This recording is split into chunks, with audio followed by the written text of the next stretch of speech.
if you would ask me what I wanted to do, I was very certain, Neelam ma'am, that I wanted to be an architect.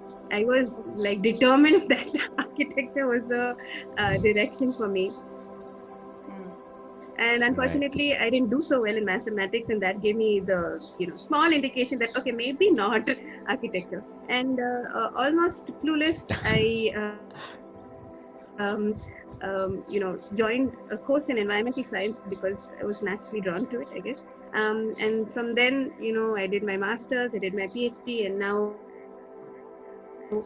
you can call me a plant person. So since childhood, I mean, I guess all of us who have had the benefit of living in spaces where we had a lot of nature around us, we're all plant connected people. I mean, for us, when we were children, play didn't mean sitting behind a phone or a computer screen or with a video game. Play meant running out into the open. It meant climbing trees. It meant collecting different random stones from the garden and arranging it in height order or something like that. So we thankfully had the benefit of being out in nature and connecting with nature. And humans are, on a very, very basic level, biophilic. Biophilic means they are attracted towards nature. So even today, if you put a child, the same child who's addicted to video games, if you put that child out into an open area or in a forest, you're not going to see them standing. You'll see them running, because that's the innate sense of attraction that we have in towards nature, and we have it in our DNA. And hopefully, with the evolution, it's not something that's going to be taken over by, say, living in concrete walls.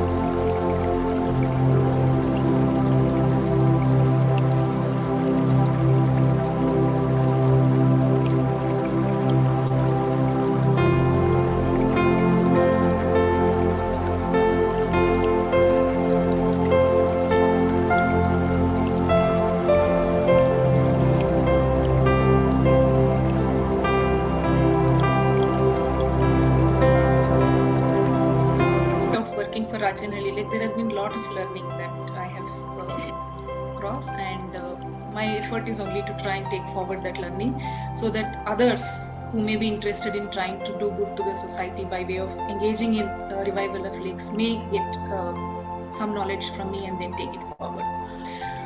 So yeah, as you rightly put it across, lakes in Bangalore have vanished, not in small numbers of tens or 20s, but in numbers of hundreds. It used to be once called as a city of 1,000 lakes. Today is just left with about 100, 120 plus lakes. And you also mentioned that there are very few lakes which are in good condition, and most of the lakes are filled with sewage, which is very true. And not just Bangalore, most of the cities are seeing the same situation. Even our rivers, they are seeing the same condition. So basically this lake, Rachinhalli, and its upstream lake Jakkur are two good lakes which seem to be in good condition in Bangalore in terms of its water quality, and I'm proud that I got the opportunity to be involved in the revival of this lake, and I'm also happy that a lot of citizens in and around the lake came forward and joined me in this effort. So talking about where are we with respect to water, of course if you were to look at the headlines, in fact when I first came to Bangalore, and what I did was to YouTube search water in Bangalore, and you could date back to from since 2008. You can find YouTube clips that are talking about that water is an issue in Bangalore city. And what we find is city after city, so Chennai, Bangalore, they are making headlines. But what I say is that generally these cities are in the front of queue. Other cities are actually, they are also going to arrive at the same situation. So that is pretty clear what the situation of water is, that everyone is hearing in the news that water is depleting, water is scarce, and even they're experiencing at city level restrictions of water that are supplied by the water board or the city. So I think what would be useful to understand is, how did we arrive at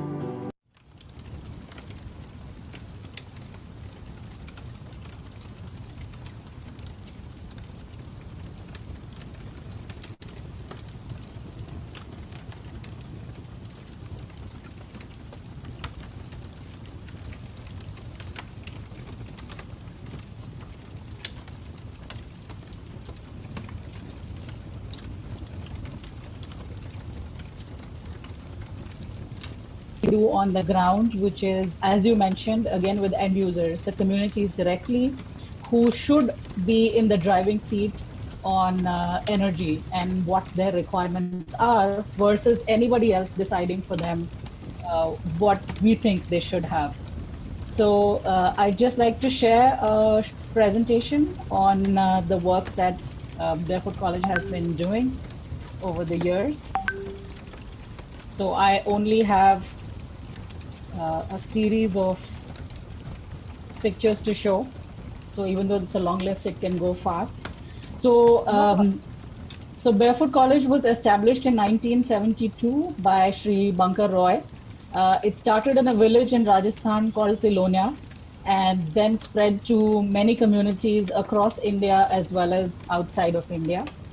The work that the organization does is primarily with women and in many areas that the communities need. So in fact, our work can be categorized not only in energy, but also in education, water, livelihoods, and advocacy. And the reason the organization works in so many different spheres is because the needs came from the community. And the organization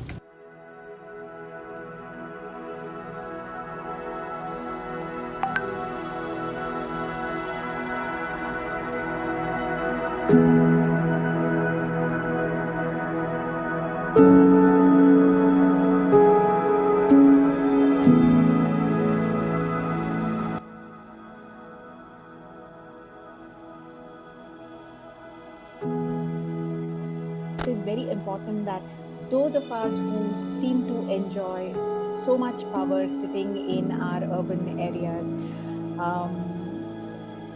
fail to think about simple things like from where all is my power coming. Today, with all these scientific advancement, we have some amazing grid systems where the grids can tap energy from windmills, from solar parks, from hydel, from coal, from nuclear. On a daily basis, it switches, day and night, it switches from which source power can be taken, and all that power comes into our cities. While these villages themselves, they still lurk in a lot of darkness. So although we might claim that much of our state and country is electrified, that really does not mean that all homes are lit.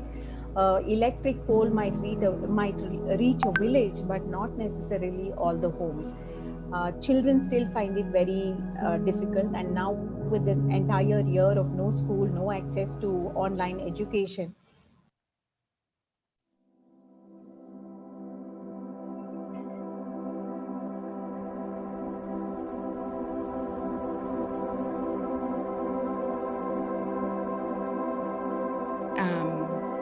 just a small fellowship task. So me and my co-founder actually met at a fellowship for young campaigners of color back in 2019, and part of the fellowship was to do a small practical task, whether it was to set up a meeting with a member of parliament, run a small social media campaign about an issue you care about. But in our case, I guess you can say we've taken it a million steps further than that, because we started it and then we just kept going.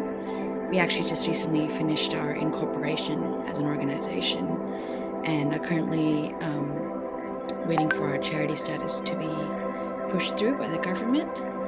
So just a brief history is that when we were talking about what kind of area what type of area we should focus on, what area we should focus on for our research organization, and it focused on women's access to public space, basically in Mumbai. What our research demonstrated unequivocally was that despite the fact that in 21st century global Mumbai, certain women are both visible and desirable in public, right? And Mumbai is kind of known to be a city where women, it's a city which is friendly to women. Particularly in their roles as professionals and consumers, they still have only conditional access and not claim to public city spaces.